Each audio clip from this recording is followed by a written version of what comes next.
Hi, welcome to the Brickfilmers Guild podcast, hosted by us, the Four Monkeys. On this podcast, we had the extreme pleasure of chatting with Sean Willets, aka Filmy Guy 1, the official Filmy Guy, and your future husband, as stated by his YouTube channel banner. Sean has been brick filming for over 10 years. Not only has he made some incredible brick films on his own channel, including the charming and funny Tim and Fred series, but he has collaborated with world-class brick filmers to create some of the most amazing brick films on the internet. He is currently working for Stupid Buddy Studios, the production company that makes Robot Chicken, along with many other popular stop-motion films.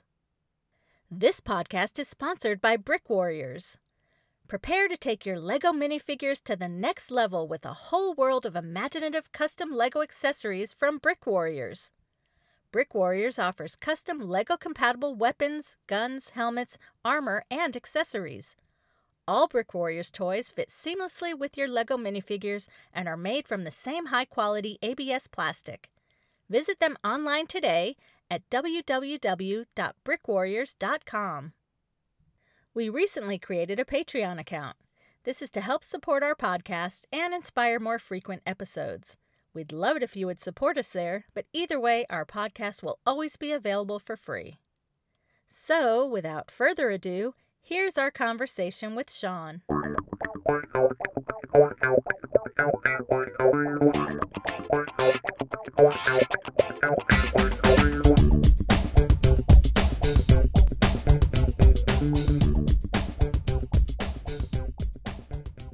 Good morning, Sean. Thanks so much for joining us this morning. Yeah, thanks for having me. Really appreciate you getting up extra early. Oh, excuse me, I'm fighting a cold here, but I was really excited about this podcast, so very sweet of you. Yeah, no problem. It's good to be here. So, you've been at it for you've been at it over 10 years. You have been, and you were even great back when you were 13, 14 years old. Nice. 24 now. Yeah, just like Forrest, and started with the channel Filming Nut, which has almost 10 million views, 68 videos. Oh, Jesus. Most popular video has over 6 million views right now. Nice. Crazy. And then I think probably not the one I worked the hardest on. But it was a long time ago, though, and it's still that's a really cool accomplishment.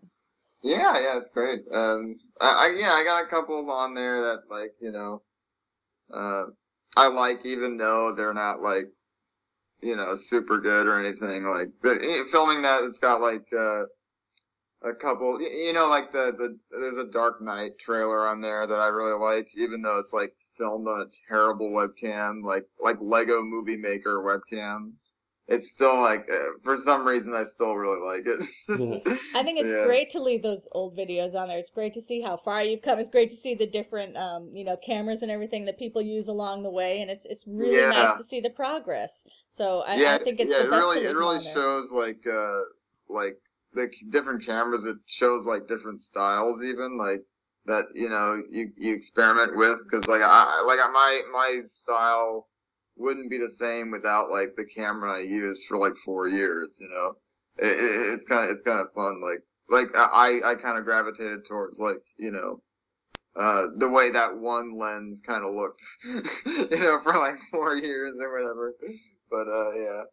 Yeah, it's cool to see you evolve and do different things. Yeah, with different cameras, you do different things, have more access to different things, so it's cool. I love seeing it. Then you started Filmy Guy 1 in June of 2008, has little over 4 million views. Yeah. And then you have your extras channel, the official Filmy Guy. I think you ran into the problem we had where, YouTube, you were a partner with YouTube, then you lost it, so then you started another channel, and then you got it back again, so you went back. That's exactly what happened to us. Yeah, I just got terrible advice, really, like, because, like, people who are famous on YouTube kind of just, like, were saying, like, well, what you should do is you should get a whole new channel and bring all your followers there, and, like, that way you can monetize that channel. When really, you should just monetize whatever channel you have, because if you start a whole new channel, you lose all followers. and you know, you don't have as many views, you know, altogether. You don't have as many subscribers. So you should just like fix up the channel you have, if anything, you know, and start posting, you know, keep posting content there, you know. Yeah, no, I agree. I mean, we actually do have, even though we have a lot less subscribers on our extras channel, they're different subscribers. So usually, like if I upload on one, it's different people that see the other. But you have a load of 148 uploads on that extras channel. Well, no, on the main one. Main Filmy Guy one. Oh, that's on that. And 48 on the official. Oh, okay. My bad. So I think you have over 250 videos uploaded between the 3 channels. Yeah. I think I counted, and it was like, I've uploaded like almost like maybe over 300 videos. Like I'm not sure if that's counting live action stuff and everything, but like that's still pretty crazy. Yeah, like most of them are stop motion. Yeah, that is crazy. Which is pretty insane. Like it's impressive. Impressive as hell, really. Yeah. One of the things I did notice on some of those original videos around 2008 and 9, they were they were almost test, but they were really well animated. And this is probably when you're 13 or 14, and you really had great skills back then. Just some of your techniques. Oh, thank you, man. Yeah. It's like like even I actually surprised myself a little bit because I go back and try and do like Legos at 15 FPS again. And it's actually hard, like, it's actually pretty hard because, like, I do puppets now, like, full-size puppets, and, like, they're easier because I have more joints, but, like, yeah, just, like, small Legos, it's hard to get, like, just really small movements on them, like I used to, you know. I feel like I could do it easier, back then for some reason. I don't know why. Smaller fingers? Yeah. They're just so small. So how did you even get started doing the Legos and brick films? Well, I was homeschooled, so I had like a lot of time just to figure out like what I wanted to do and figure out what I was like passionate in. Like homeschooling doesn't work out for everybody, but like for me, it really worked out, and my brother, like, it just kind of worked out for, what we wanted to do, because it was basically like my college, because I can just, you know, focus on something I really wanted to do, and, like, without any distractions, really. Like, I still had friends, I still had a social life, but it was like my school time was just, like, me doing like what I wanted to do.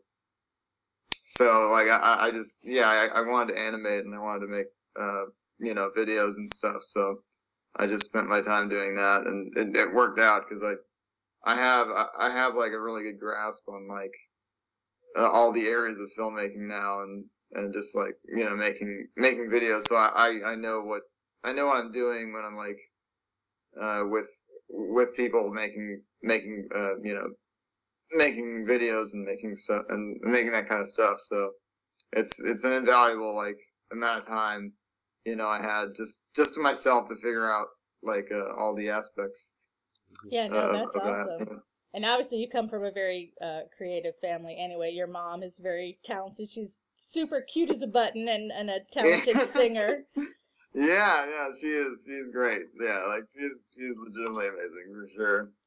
And you're like a carbon copy of your dad. I meant to mention that to Forrest. It's like, you guys, you're both similar. You're both homeschooled. You're both like carbon copies of your dad. I mean, is that like a weird thing to see? It's like, okay, well, that's what I'm going to look like when I get to be your age. Funny. Yeah. And we both look similar. Like, our faces look very similar to our dads, for sure. Yeah, definitely. But you especially, even more so than your brother.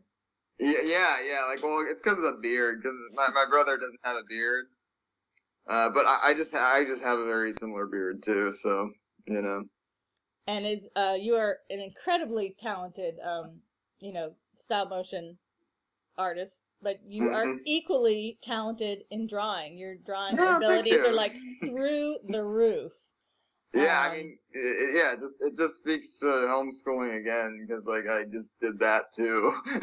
Like, I did drawing, too, like, a lot, you know, so, like, I had a lot of time to just, like, really, like, do whatever I wanted, and, but yeah, I do work hard on my drawings and stuff, and I have an Instagram, and I work hard on, like, you know, every post I do, so. Definitely. And you do them professionally as well, storyboards in the Weekly Planet, the official animated podcast of comicbookmovie.com. Yeah, that was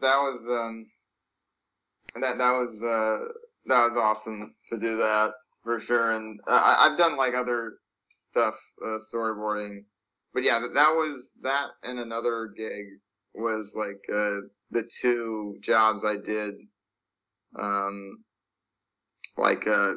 for my artwork, which I'm proud of.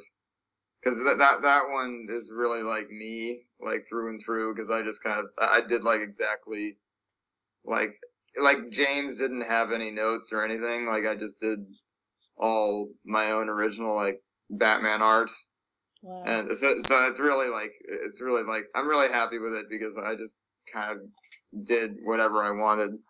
And people like it. Like, people really like it. So it's fantastic. It's really, really happy to know that. Because I haven't really done a lot of stuff with my artwork. So when that was posted, and it did pretty well. I mean, he is a big channel anyway, but like all the comments were like really positive. Like really, really positive. Like nobody, like there's a few people that were like, this artwork's weird. But, you know, like overall everybody's like, yeah, like that, I want to see more of that and want to do more. So like hopefully we'll do more. Like I've been open to like maybe doing like an ad, cause like he does a lot of ads, Mr. Sunday. He does a lot of ads with his, on his podcast with his, co-host Nick Mason. So like, you know, I've been thinking about doing that maybe, but, you know, we'll see. How did that get animated? I mean, you did the artwork. Did you have anything to do with the animation of the artwork? Oh yeah, yeah. I did the whole thing, wow. Completely. Yeah, it was a very big process. Like it went over, like it spanned over like, I think over 6 months. Wow. Yeah, like the 9-minute thing I did was, I started it in like November. I think I'd already done a minute of it, as like a proof of concept, like in like September or October. And then I contacted him before, but I contacted him again to do like the whole thing, the whole 10 minutes, and in like a 2-parter, and he agreed. So, and that spawned over months, and he paid me too, and it was great. It was awesome. That's awesome. So, does it take longer to do the drawing animation than it does the brick filming? I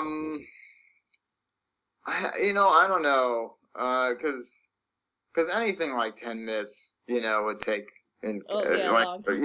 I think it's longer. I think Legos is longer, but I'm not sure, because I do have to draw everything. So, cause like once I draw it, well, no, it might take longer, because like every shot is basically a new shot. Like I reuse some cartoons, I reuse some drawings, but everything's basically a new shot. So yeah, maybe that takes longer. I don't know. It's really from your heart, though. I mean, the drawing, because that's what you literally create yourself, you know. So yeah, it really comes through. Yeah, it was all kind of original, because like I was just watching. I was listening to the podcast, and like all those like funny images came to my mind, basically. So that audio is taken from a podcast that they did, and then you animated to that? Yeah, it's from the Weekly Planet podcast. Okay, yeah, I like the audio from the podcast, but you definitely made it come to life, for sure. Oh, thanks, yeah, they're really funny, so yeah. They are really funny. Oh my god, their accents is so good. I actually met him. I actually met James recently, which was really great. So, like, to finally meet him, like, he was just in LA, and for like a Screen Junkies thing. And yeah, it was great meeting him because he's just kind of like I've known him for like a couple years now, so it's like, it was just like meeting, you know, a friend, you know, like, just like in real life. It was like, it was, you know, just like meeting anybody, you know. Nice to put a face with the face, huh? Yeah, yeah, exactly. And it's the storyboards.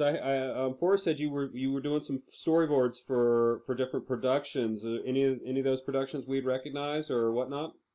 Yeah, I mean, I did storyboards for the action sequence in the epic rap battle, Deadpool versus Boba Fett. Okay. So I boarded out. I basically boarded out, like, shot for shot what Deadpool does to these bad guys, and then they did that. They did it like shot for shot in the actual video. And then I have like I have a contact at Disney Interactive now, and I'm doing like little spots, little spots for their YouTube. The commercials for their minifigures? No, just for the first ones I did were like Lego Rogue One, Star Wars. So it was like Lego, like as told, like Star Wars as told by Lego. Oh wow! Yeah, and it was so the first one was like Rogue One, and then the second one I did was Captain America. And I worked with a team of people that did 4 of them. So I did 2, and my friend I was working with,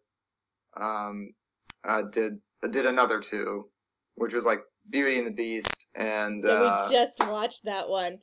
It was so adorable, and I loved how it, you know, incorporated the real little girl and her turning on the light. I mean, that was just brilliant. Yeah, it was great, right? Yeah, where did and you the other do one that? was Moana. And yeah. Yeah. Where did you work on that? I mean, looked like a little girl. Obviously, they do it, but where did you actually film that? Well, we like built. They like built a set and like split it in 2. So I was working on one set and he was working on the other. And it was pretty fun. It was like a month of working basically. I think it was a month. It might have been a month and a week or something, but yeah, it was like for like 3 weeks we were just on Star Wars. Like I was just on Star Wars, and Matt was on the other ones, and yeah, like most of our time was on the Star Wars one. Yeah, I bet.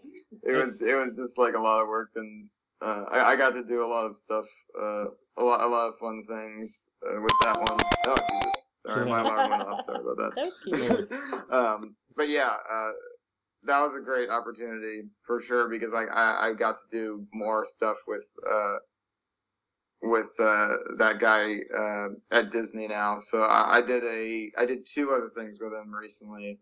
I did a Cars 3, like kind of like a Hot Wheels kind of spot for like the Cars 3 cars. That's cool. And that was like a minute long. Yeah, and I boarded that out. I boarded out like everything that happened, and so that was a great opportunity because like boarding is like getting close to like directing because now you're like just you're making what happens in the whole video. You know, you're basically writing the video. Wow. So I'm really happy I got to do that, and really happy like just like I got to just test out what I can do for them, so they can see what I can do, and I can like I don't crack under pressure or anything. Like it's just like just to test me out. It's just like a minute long thing. It's got like some money for sets and stuff. But yeah, like just like bigger productions and more people. Just to see how I do and whatever. But yeah, I did that, and then I did recently I did another Cars 3 thing. But yeah, I won't talk about that yet because it's not out yet. So, cool. But it is Cars 3. It's another Cars 3. We'll look forward to seeing that. And those were direct with Disney? Yeah, that was with Disney Interactive. Nothing to do with Stupid Buddy. Yeah, nothing to do. The only thing to do with it was I got it through an animator, Matt Manning from Stupid Buddy. Okay. So you are you learning a lot working with these different people? Learning. Oh yeah, it's amazing. It's really great. Like working at Stupid Buddy. To get to Stupid Buddy, I really like Stupid Buddy a lot. It's a great studio. Yeah, we'll definitely want to get into more detail on that for sure. What? Well, go ahead. No, go. I wanted to go back to Tim and Fred. Let's kind of dive back into Tim and Fred. Yeah, first, yeah. That's kind of your baby. That's your baby, right? Oh yeah.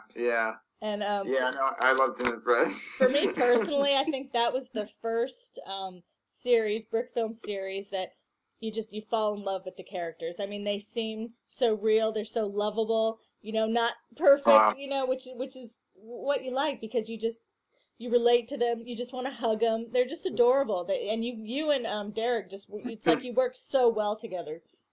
Oh, thanks. Yeah, I appreciate that. I really do. Yeah, it's And I always felt so sorry for him. I was like, oh, poor Tim. Oh, and I even got to voice in one of the episodes too. So yay! You did, yeah. I think it was the Oh yeah, you did the Christmas special. Tim's girlfriend, I think. Yeah, and Tim and Betty in the movie trailer, in like the fake movie trailer. I actually rewatched like all the Tim and Fred that's online, and it only got to like a half hour running time or something. Like there's not that much. Yeah, there's a lot of them, but they're short. A few of them are 20 seconds, but there are several 5-minute ones. Yeah, there are. Yeah. There are several longer ones that I'm really actually proud of. Like the Halloween special is like the first Halloween special is still like really like just like something I'd be happy with now. It was awesome. It's still like funny and like the animation's nice. It's just nice to watch. You think you'll ever make more of those? Maybe. Dara, he's definitely like into it. Like he's into making more. Like I actually did write a longer episode that would be the movie. Like a long time ago, I actually wrote wrote a long script for a Tim and Fred movie. It's not a feature length, but it's like I think it was like 30 pages. Wow. So it would have been like 30 minutes, and it was pretty good. Like it's something I would have made for sure. Like if I could have made it, I definitely would have. But it was just it was a good exercise writing because writing's really difficult, and I wish I was better at it because it's like it's hard to come up with ideas, and like the best thing to do to come up with ideas is like to keep writing. So yeah. Do you do much creative writing on the side? I try to because because I want to keep doing things. I want to keep making videos, but you really have to have like a story, like a thing to tell, to make anything. You have to have like a really good joke or something behind the video to do it. And like I'm really like hard on myself now because like I feel like all my ideas are bad. So like I have to like think extra hard. Like if I'm gonna do anything, so it just takes a lot longer for me to like come up with an idea. Also, I'm working and I can't really devote my time to like thinking about stuff. I felt like I feel like my brain has just like stopped working sometimes, like creatively. But really, I think it's just because I'm like just working every day. I don't have time to concentrate on, like creative stuff anymore. And I imagine if you're animating all day, the last thing you want to do is spend your spare time animating. Yeah, I mean, I do that anyway. Like, I like go home and like, well, I don't animate, but I go to friends' houses and like I help Forrest like animate stuff, and my friend Paul Hollingsworth, like I'll help him animate, But so you guys all live kind of close to each other then? What's that? You guys all live kind of close to each other? Yeah. I live 20 minutes away from Forrest and like 25 minutes away from Paul. Wow, that's practically next door in LA. Yeah, that's close. Yeah, it's really nice. It's really nice for sure. I'm like, it's hard to plan when you're moving around. It's hard to plan where you're gonna live and where other people are gonna live. So it's good that we managed to find places that were pretty close to each other. Yeah, no, it's lucky. You're lucky you guys all get to hang out and animate together and collab and all that. Yeah, and cool. Paul actually lives pretty close to my family, so whenever I go like see him, I just pay my family a visit too. So it works out. Yeah. So when was the last time you animated at home? At your own place? Well, I just got an apartment in Burbank, so I don't have a studio set up yet. But like the last time I animated, I did that Stormtrooper thing. I don't know if you saw. It's called Bullseye. Yep. And like I did that over Christmas break. Awesome. Yeah, I just spent my time on that, and I did that at the house me and Forrest lived in. But yeah, that was like the last thing I did. And so now, do you work full time for Stupid Buddy? Yeah. Right now I'm working full time for Stupid Buddy. How cool is that? Every once in a while I'll have something else, but yeah. I mean, are you like pinching yourself? Is that like that's so cool? Yeah, it's really great.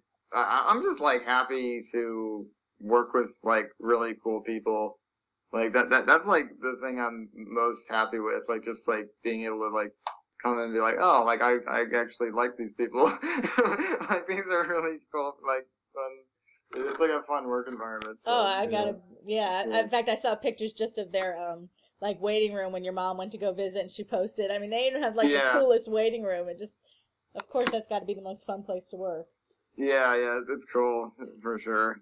And you've got to do a couple of brick films there, the Scooby-Doo series. Have you done any other brick filming at Stupid Buddy? Or it's just the Scooby-Doo stuff? Yeah, I think, well, I did one other Lego thing.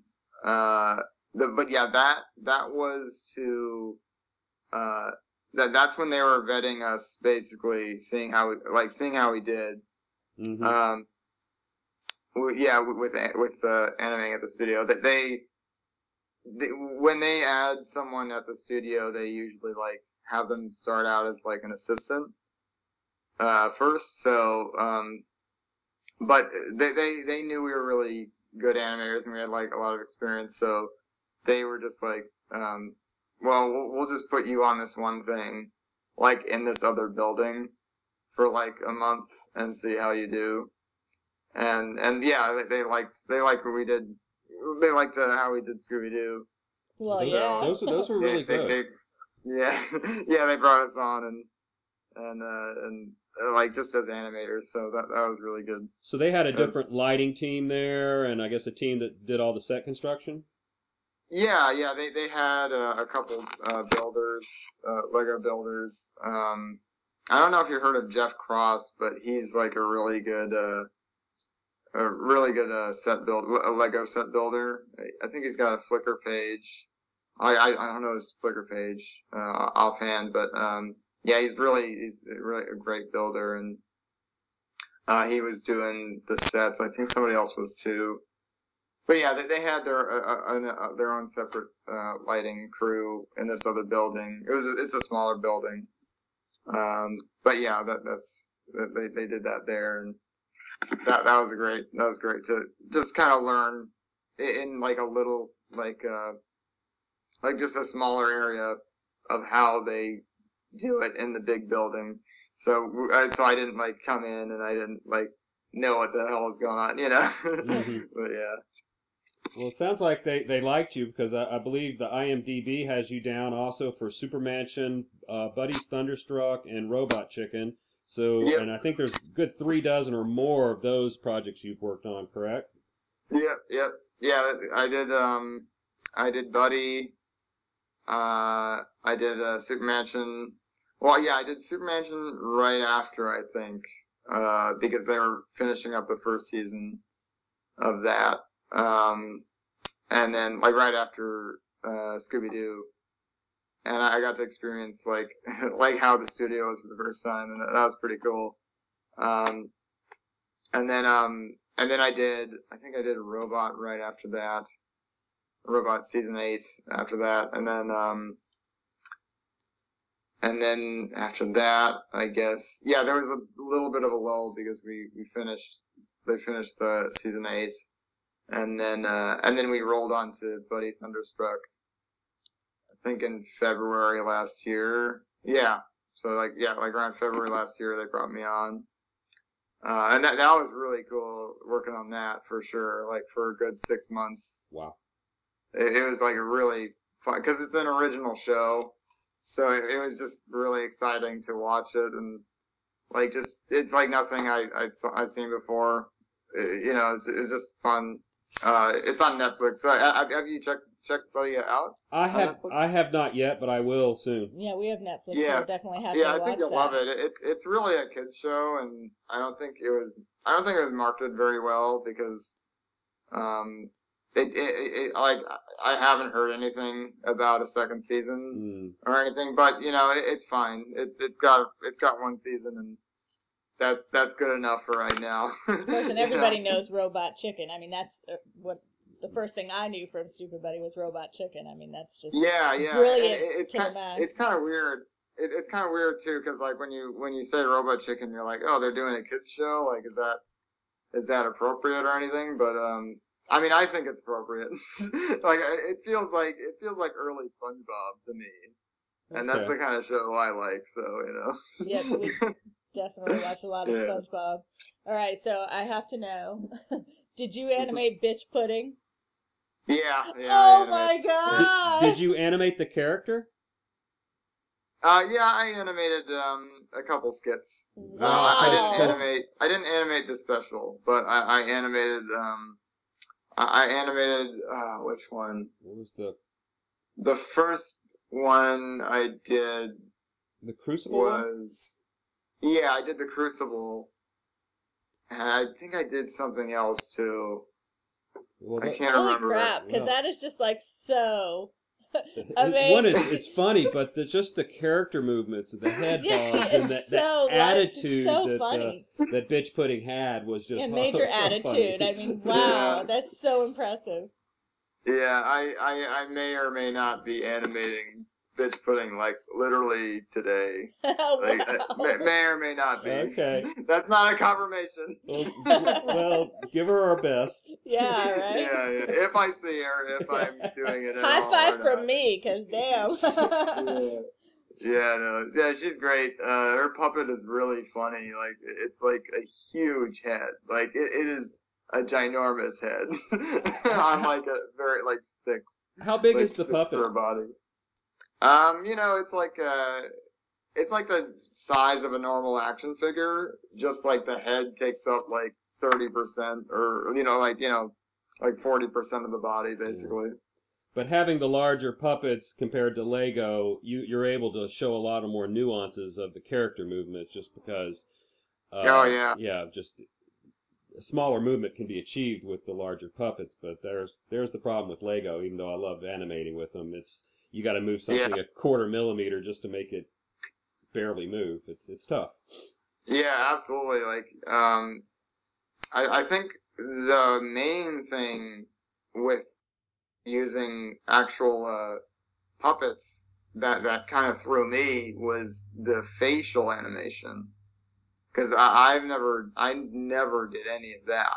Like, any of the, like, blinks or, like, eyelids or eyebrows or any of that stuff. So, that was what kind of threw me off, for sure. Because, that's what I was worried about for so long, like, the facial animation.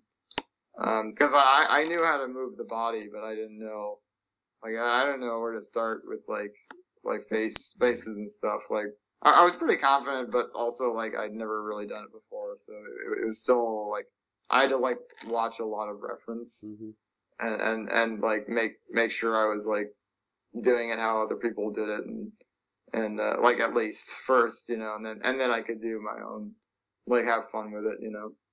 So the blinks were done with clay. The actual mouth movement, is that done with paper or in post?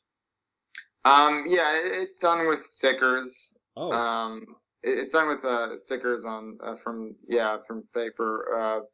But they, like, most of the time I'll be doing, I'll be using stickers, but they've been leaning more towards doing digital mouths now. Okay. Because sometimes, like, they'll just be like, well, you know, we're thinking of changing that line, so just don't even put mouths on it, you know. But yeah, like, and just for time too. I don't know really how much time it saves, but, like, especially if it's like 1 or 2 figures. But yeah, if it's like 9 figures, like, yeah, definitely it saves time for animating, because, like, the most important thing is, like, getting the footage, like, getting the animation. So, you know, they can put it on later. It might take more time for them, but at least you have the animation, you know. Right, and then it allows them if they do need to change lines. So that's cool. Yeah, for sure. Did Robot Chicken do the Transformers and the Creo Transformers ads? Yeah, they did. I'm not sure about Creo, but yeah, they did. I did a couple Transformer spots for them. I think I did 3. I did one where they're on a beach, and then another one with Optimus Prime fighting Starscream. And those were really cool. They're like I think they're on, like, Hasbro's YouTube channel. I'm pretty sure. And then I think there's still one that has to come out. If it comes out, I'll post it so you guys can see it. What about the progressive commercials? Did we figure out, did Robot Chicken do those? That was Robot Chicken. Okay, they're very Robot Chicken-esque. Yeah, I did one of the shots. Oh, wow. I did one of the shots in those. I love those. Yeah. I wasn't a huge fan. Like, when I first saw the animatic or whatever, like, I didn't know if it was supposed to be funny or not. They're all funny. I mean, just the live ones are funny. I always love the progressive commercials. So to see it done with Robot Chicken was like, wow. If you like the progressive commercials, I guess they're pretty funny. But yeah, like, it was just like, I didn't like the one with the boombox, when the guy, you watched that one? I'm sure I've seen it. Yeah. Yeah, like the one where they're holding the boombox and they're, like, doing sick burns or whatever. Like, they're doing, like, these sick burns, and I was like, oh man, those are not really sick burns. The commercials are hilarious, though, and the figures look just like them. I mean, Flo. I mean, everybody knows Flo. That was funny. So cool. It looks look really similar. And so now, do you happen to know Ethan Merrick? I don't know if that's how you pronounce it, with Breaks Bricks? Oh yeah. Oh, you do? Yeah. Does he work with... he broke us into to the studio through the Scooby-Doo videos. He was the main producer on that. Oh wow, okay. Yeah, he entered our festival last year with a robot dance-off thing that was just had some incredible animation. Yeah. Oh yeah. Yeah, that was great. I love that video. I did too. It was my favorite. Yeah, no, I love Ethan, dude. He's the best. Like, he's a really good animator, and you know, he's like the producer, like one of the like founders almost of Robot Chicken. So oh, I didn't realize that. Wow.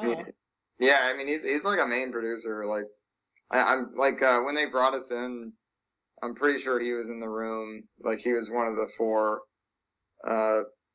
people. Like, we like, it's kind of funny, like, the story, like, we, so, you know, you remember we did the Hobbit videos? Oh, yeah.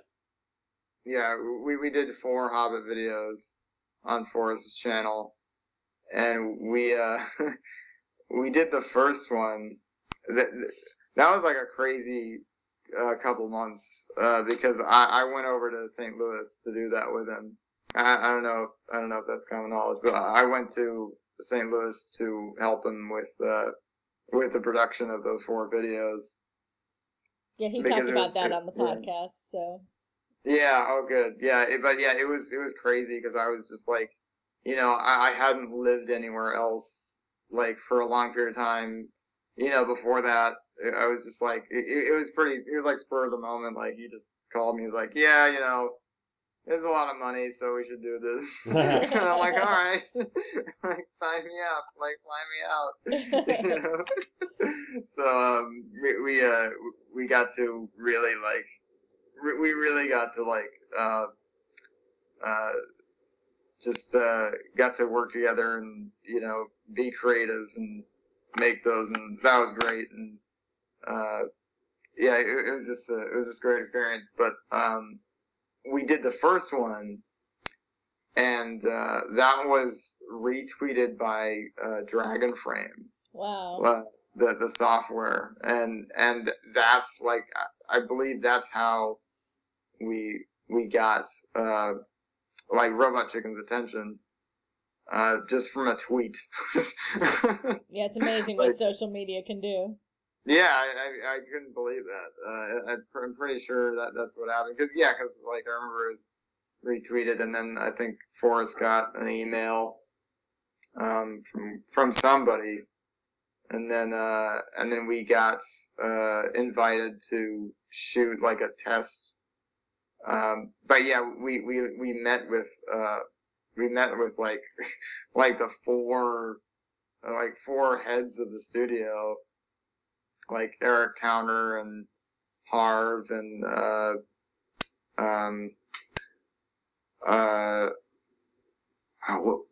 it's Ethan, and then I think there was somebody else. Oh yeah, Alex Kamer, the animation director. So I don't think Alex isn't the head of the, like, a founder of the studio, but he's like, you know, he's like the head animation director. So yeah, we just we met them, like the first day. It was like, oh jeez. Wow. Like, you know, I'm glad I dressed well, you know. Yeah. Were you nervous, like, meeting them? Yeah, it was pretty nerve-wracking for sure. Like, we were in, like, the main conference room or whatever. Like, it's just a small room, but, you know, it's like, oh, jeez. And then right after that, we shot, like, a little test for them, like, to see what we could do with puppets. And I think we'd done, like, we shot, like, a few action figure stuff. So we were like, all right, you know, like, so we weren't, like, completely new to it. Yeah, we were, like, wrapping our heads around it. So, like, we'd be able to, you know, do puppets, at the time. And then we didn't hear from them for, like, I think, like, a little, like, over 6 months. Oh, that's a long time. That must have felt like 10 years. It was like, yeah, that was even more nerve-wracking. Like, when are we gonna hear from Robot Chicken? Like, we had, like, a great meeting with them. So, like, after the meeting, what's that? So we're like, after the meeting, were you and Forrest, like, when you guys were, it's like, holy crap, did we just, like, meet with them? I mean, oh yeah, like, we were like, yeah, man, we did it, awesome, dude, like, we got in, and then, like, 6 months later, like, nothing. Like, there's just no emails or anything. Wow, that's a long time. We're like, did that really happen, or were we just imagining it? I guess we'll just do our own thing then, and then finally we heard about, we heard about the Scooby-Doo thing, and then we hopped on board immediately, and yeah, that was a lot, like, it was relieving, and yeah, a lot of fun and stuff. So it was probably pretty helpful to have some basically, I guess, Brickfilmers involved with that project, because most of their stuff, I know they do a few Lego things here and there, but it's mostly the larger puppets. Yeah. I mean, yeah, it was interesting. Do most of the large puppets require, like, support systems in order to keep them from falling over, and you have to post those out? Well, they, all the puppets have tie downs in their feet, so that we actually drill into the tables and, have, like, these metal rods that go into their feet, and then, we have a knuckle, and, like, we brace them in, through the woods, so that when they're standing there, they're locked down.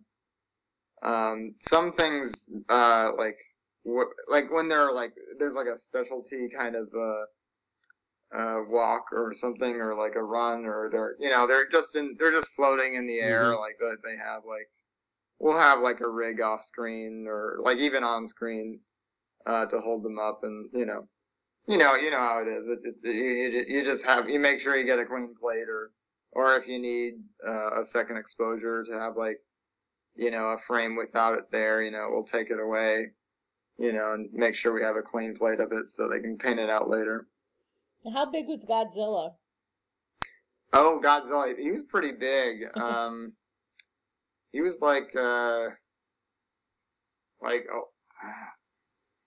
almost 2 feet. Wow. Or yeah, he was pretty huge. I remember it was on a rig. It was just like, I was shooting a shoulder view, like over the shoulder view, and like I was animating him, and literally halfway through the shot, like the whole thing, like the whole rig broke. Oh, like no. Because like it was like hot glued or something into the body, and just like the whole thing just snapped right off. And I don't know what I did, but I think I just braced it back again, like holding it. I don't know how I got it back, but I actually got it back to where it was. And I could have just redid the shot, and maybe it would have. But I don't know. It probably would have taken the same amount of time. It's just funny, like it's just a funny tidbit about the one shot I did. Like the rig completely broke, but I managed to get it right back that was to where it was. Yeah. So you've done nearly a dozen or more collaborations with Forrest. I think one of the biggest highlights was the epic rap battles with Thor and Zeus. Yeah. Did you do the Thor part or the Zeus part? I did the Thor. The Thor part. I did all the Thor. My favorite. I love Thor. He's my favorite. Everybody knows. The whole video's awesome, all the way down from the set building, all the way to, the post-production effects. It was just, It deserves the 30, 40, 50 million views it has on YouTube now. Thank you, man. Thank you so much. Yeah, another one y'all did was the Lego Suicide Squad. I think you got Forrest to convince him to do that. No, I think he wanted to do it. Oh, okay. Maybe I misheard. Right, actually. But I did convince him because I actually watched. I was watching like the TV spots and the trailers, and I just found that one, and I was like, this doesn't look too difficult. Like we could probably do this one, and he's like, I don't know. And I'm like, nah, man, like, look at all these shots. Like, it's just like I think we could actually do this one. So yeah, we managed to do it. All the shots aren't perfect, but like, they all have that kind of vibe. So it kind of worked out. From that, I like the bubblegum popping and the helicopter. Yeah. With all the effects on it. It was pretty cool. One of the neat things, Gizmodo, or whatever, Gizmodo said basically, instead of going to the movie, just watch your video 240 times over. It's a better use of your, quote, it's a better use of your time than go to the movie. Oh. I haven't seen the movie. I'll probably enjoy it, but... Yeah, no, it's it's not a great movie, but I did enjoy it when I first saw it. I thought it was an enjoyable time, like for sure. Like I thought it was a fun movie to watch, and I like the source. I like the material. Mm-hmm. I like the whole. I love the whole Joker Harley stuff. I love the animated series. So and they delved kind of into that a little bit in that movie, but maybe not very well, but they tried, and maybe in the sequel would be better, but yeah, it was very, very badly edited for sure. Like when I came out of that movie, I was like, I enjoyed it, but like I knew as soon as I walked out, I was like, that was good, but like the editing was awful. Like it may be the worst editing I've seen, like in a movie. So at least I knew that when I came out. I could tell that. At least you enjoyed it, though. Yeah, I enjoyed it. So in 2013, you did a Tongle video, or maybe a couple. One was the Lego Superman versus Zod. How'd that come to be? Yeah, I don't know about Tongle because I feel like they break a lot of their own rules a little bit, because I think they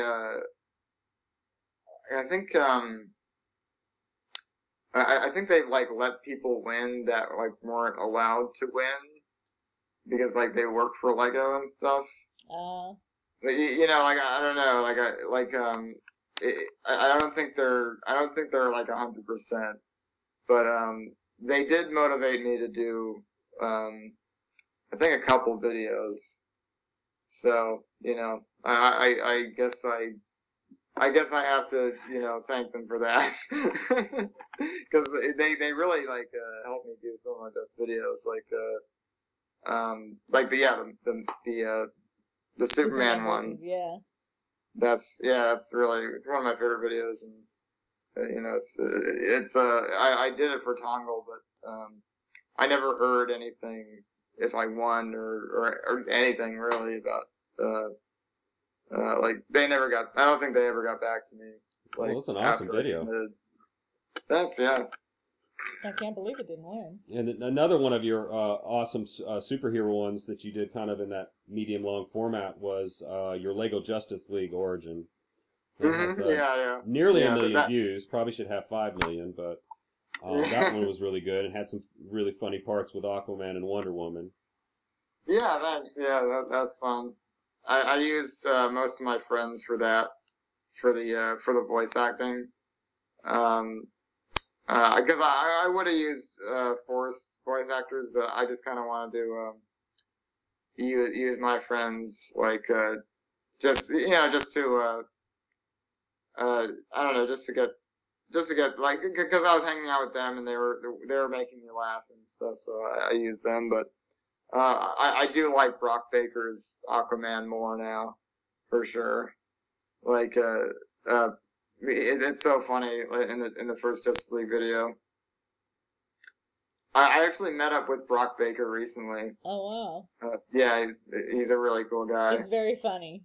He's super funny. Super talented voice actor. Wow. Yeah, he's really good. So how you? Go ahead. We might be doing something like really short soon. Which is fun. I'd really like to work with him more because he's really talented. You've met like a lot of famous people. Have to bring up Conan O'Brien. Yeah. You were getting your Halloween costume because that was a riot. Now was that, and it's topical because Halloween's coming. Definitely. So was that really just you just ran into him, or was that planned at all? No, that was completely random for sure. Wow. Like, the thing was, I just didn't move. Like, he was coming, and I just didn't, go the other way. It was maybe a mistake on my part. I just stood there, because I was like, oh, look, it's Conan O'Brien, and he's coming towards me, and whatever, And your mom was with you, too, so, I mean, it was just... Yeah, she was with funny. me. So funny. That was a long time ago. That was like 2011. Oh, well, was it that long ago? Oh my god. It's been a while. I can't remember. So funny. Maybe 2012. I don't know. I know Dave always calls him Conan. You know, it's, like, it's not Conan. It's like it's Conan the Barbarian, Conan the talk show host. So. Yeah. It sounds the same to me. You know. But that was a riot. I still remember it. It's funny. Yeah, no, it was great. I was famous at the studio for a while because like literally it stopped now, but like literally every other month, and it became like more frequent. Like someone would come up to me at the studio and be like, "Were you on Conan?" And I'd be like, "Yeah," like that. Yeah, that was me. So what about? Because it's like. It's one of like their most famous videos too. It's like a Halloween store. You know, it's like one of Conan's like, you know, like viral videos like on YouTube. So he really likes Brickfilmers though. I mean, he's into Brickfilmers. Well, because he's had Donald Faison on there, and he also had the folks that make the stickers. Brick Sticks. They had the Grayson, I believe, on there. So, you know, he's had some Brickfilmers on there. They need to get you on there. I didn't know that, actually. I didn't know that at all. You have to run into him again and bring that up. You know, it's Halloween, so you can find him absolutely. Again. It's like, hey, you want to check out some of my brick films, you know? Yeah. You would make a great guest. Sure. No, yeah, I'd love to run into him again. He's super tall. Like, I'm not just incredibly short, even though, I mean, I'm just average height. You know, it was like he is super tall. He's super tall, like, yeah. He's like 6'10" or something. I don't know. Something like crazy. I don't know. Tall. I think 6'7" maybe. I think. Oh, that's huge. Might be more accurate, but yeah, he's. I remember he was standing outside the store, and you know, he was there already. I already knew he was there. And you know, he was just recording the bit in the beginning, and yeah, I could see he was like super tall there. And then he came in the store, which I didn't expect, because I thought he would have been done already, but yeah. So has anybody like ever just recognized you walking around out on the streets?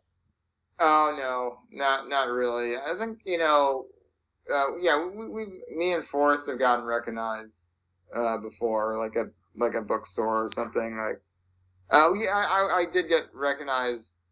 Some guy, you know, like it's just like not even like, you know, that much, like maybe a few times, but yeah, it's not nothing big, nothing big for sure, but that's yeah, still cool though. It's happened a few times.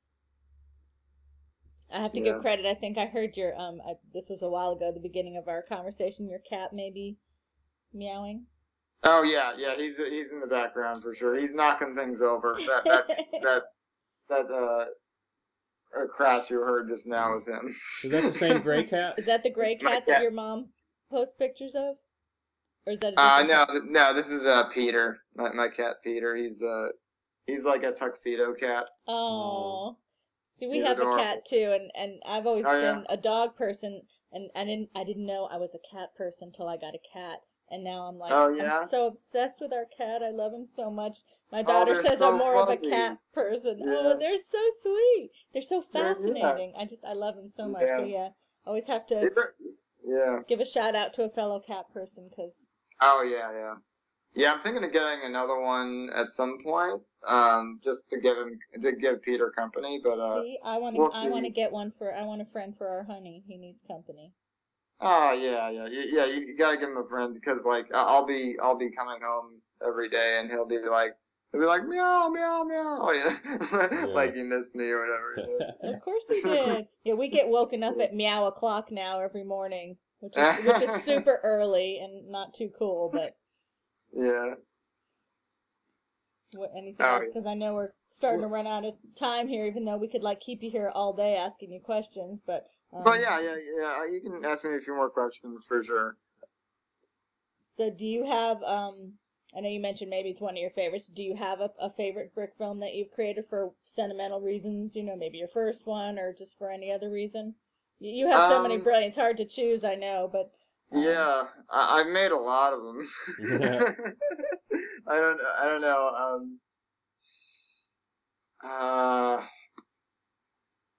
Yeah, like the Tim and Fred stuff, I'm really happy with because, like Tim and Fred as a whole, I'm really happy with because, just because the characters are really good, and I've become a little more,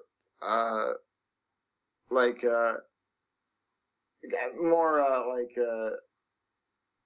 into creating, original characters, like appreciating, like that is one of the main things in storytelling that's like the most important, having really good characters. And that's kind of why I'm bringing like myself back to Tim and Fred a little bit, because I really, the characters are really good.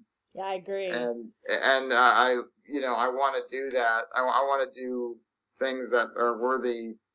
Like, I want to do videos that are worthy of the characters. I want to give them, if they're like, the characters are good enough, so that they deserve more content. So I want to. I'd like to do more stuff with them. I just have to think about it a little bit more, because I don't want it to be like a Rick and Morty show, and I don't want it to be like I'm not sure what I would do with them. But that's the thing. Like, I want them to be their own original show, because I think the characters themselves are good enough for a show. I just don't know if it should be Lego, or what kind of, what they should be, what technique I should use, to pull them off. Yeah, no, I hope that you do more of those, because they're like, and it doesn't matter how long in between episodes, it's like they're our friends or our family. So when we see another episode, it's like we know them, and we immediately connect. So it's like, you definitely want to bring that back. It's like that's Galactic good. Smugglers it's our baby. It has a special, the characters, we know the characters, so it has a special place in our hearts. And yeah, Tim and Fred is like everybody's friend, and that's great. Yeah, they gotta come back. And like I said, the chemistry between you guys is great. So that definitely makes it as well. Yeah, Dara's really sweet. He's a cool guy. He's a great guy. And yeah, he's really funny. So I think we should we could probably come up with something. He really wants to write. He really wants to help me write some stuff, and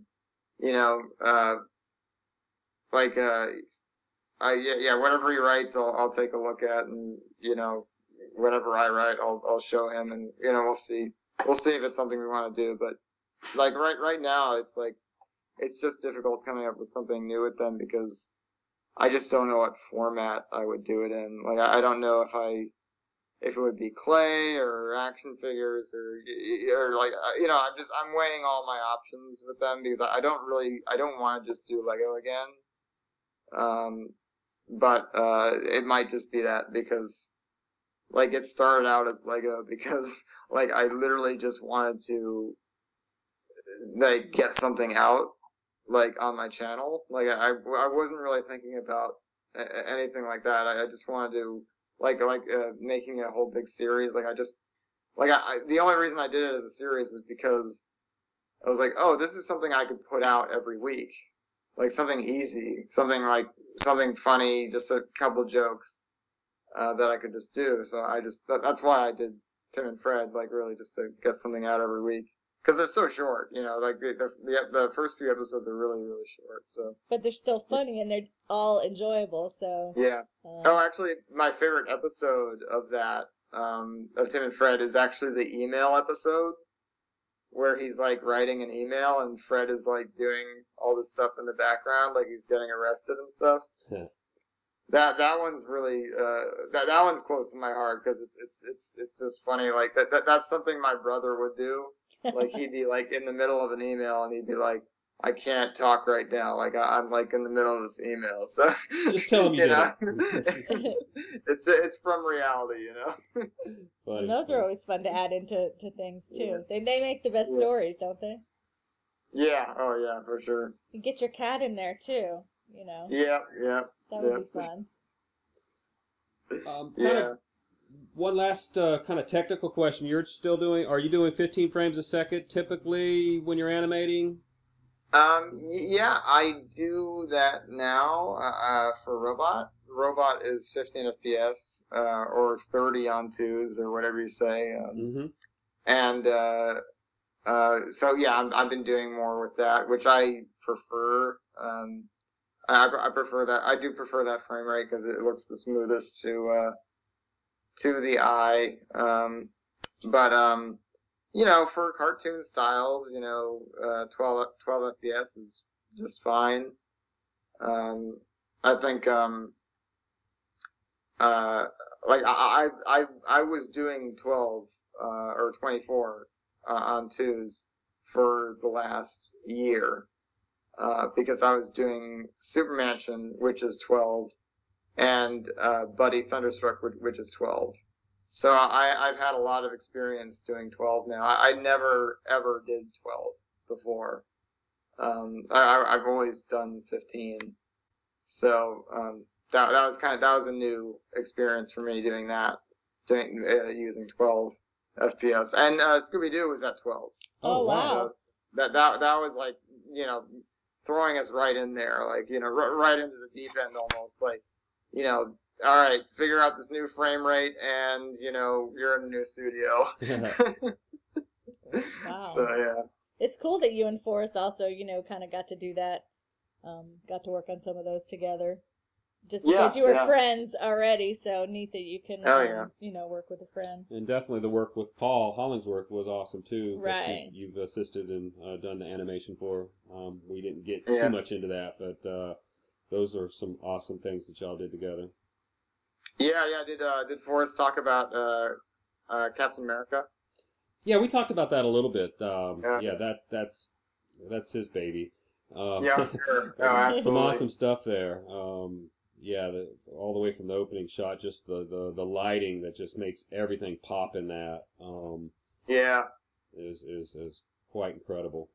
Yeah, it was definitely his vision for sure, like from start to finish, and I was just there as his number 2, basically, to do that, to pull that off, and that was a great experience, because that was like a mind opening for like creatively, for sure, just like what's possible with the animation and just different filmmaking techniques and all that stuff. Well, y'all definitely make magic happen. Experience. Yeah, definitely. Yeah, for sure. Yeah, I just kind of like had a realization recently that, making movies, it's all done the same way. Everyone does it exactly the same way. It's just like the content that's different every time. And like, so like you watch a movie like Blade Runner, or you see a movie, or, just any movie, just any magical movie like Labyrinth, like that is shot, like, very similar to how everything else is shot. Like they use the same, like, C-stands, like the same, like, lights. It's just like the content that just gets switched out every time. Like, there's no magic that happens, like on certain movies. It's just like, it's just the content, which I find fascinating. Like, I think that's, really fascinating. Like, just the thought that it's really like, the story and what changes. It's not like about like the technical aspects. Like, it's not about the technical stuff. It's about having a solid, thing to start off with.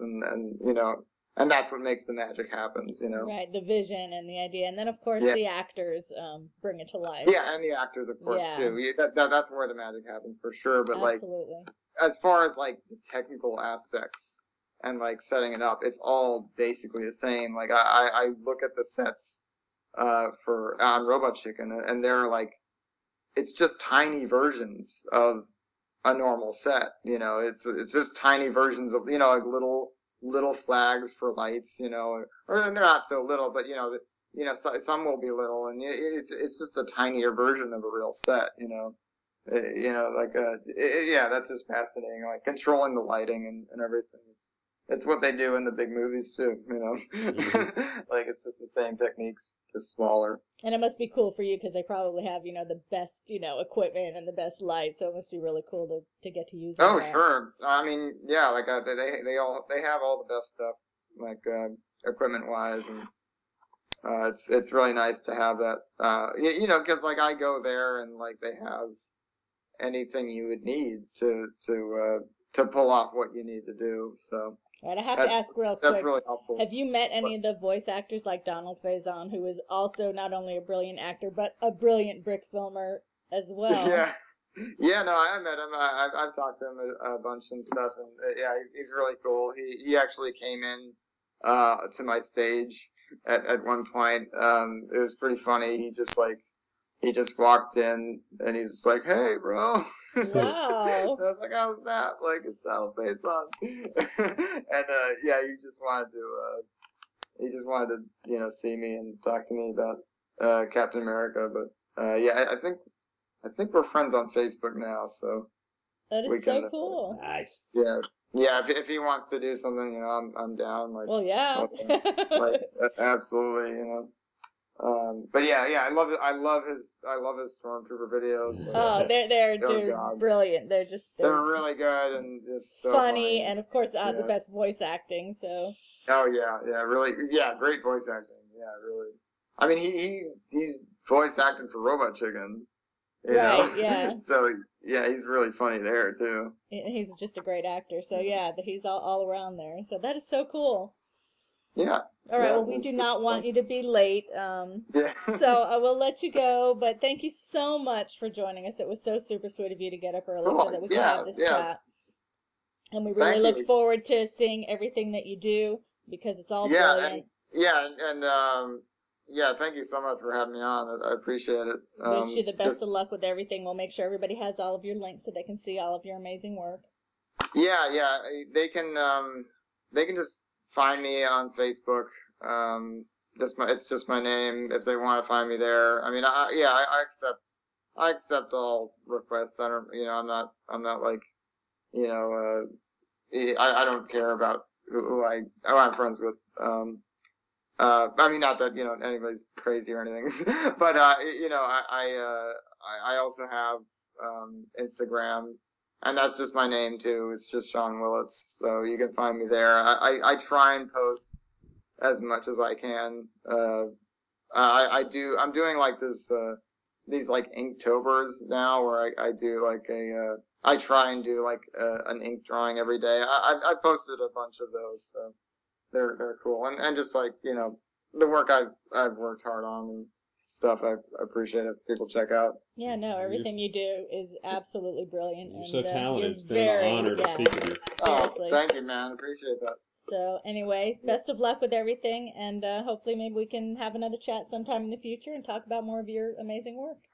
Oh yeah, absolutely. If I have anything that comes up that I'm, excited about, I'd love to talk about it more. That'd be awesome. We'd love it. All right, great. Well, enjoy the rest of your day. Oh, you too. And we'll look forward to all the rest of your stuff. Cool. Thank you so much. All right. Take care. Bye. Bye. Thanks so much to Sean for being super generous with his time, and thanks to everyone who stuck with us through this entire podcast.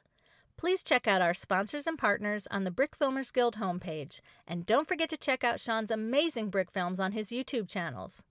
We want to give a huge thank you to our Patreon supporters, Spuggastu, Something's Awry Productions, and Frame 5 Studios. Your support truly means the world to us, so thank you again. If you would like to sponsor one of our podcasts, please contact me through one of our social media sites.